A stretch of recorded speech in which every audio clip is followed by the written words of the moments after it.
Okay, ready? Word is your head, shoulder, knees. Okay, you need to point in two hands. Okay, dalawang kamay ha, two hands. Okay, ready? Word is your head, shoulder, knees, toes, head, shoulder, head. Huwag niyong sigawan. Napapahiya, naglalaro lang yung bata, sinisigawan niyo. Okay, one more time.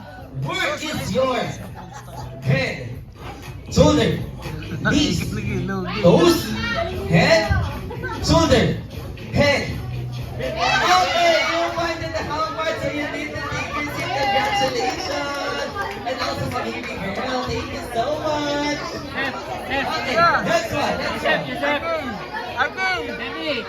Listen, word is your head, shoulder, knees, toes, head, shoulder, head.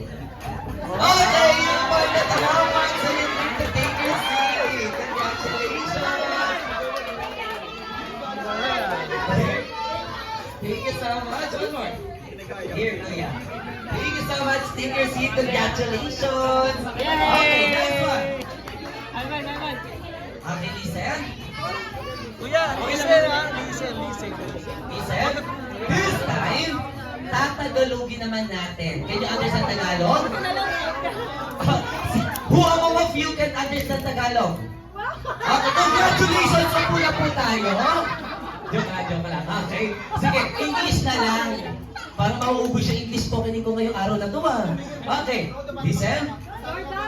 Word is your head, shoulder, knees, toes, head, shoulder, head. Okay, really fun little homework. So you need to take your seat. Congratulations. Palakpakan naman natin si baby girl. Okay, next one. Wait lang po parang mas, ganado pa yung mga adult natin kasi sa mga kids papaalala ko lang po, hindi ko bayad lupa ang nakataya dito, ha? Papa naman eh. Okay, ready ha, baby ha? Listen ha.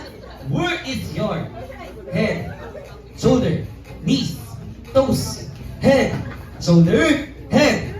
Okay, you find it the wrong word, so you need to take your seat. Congratulations! Palakpakan naman natin si Kuya. Okay, tayo dito, baby.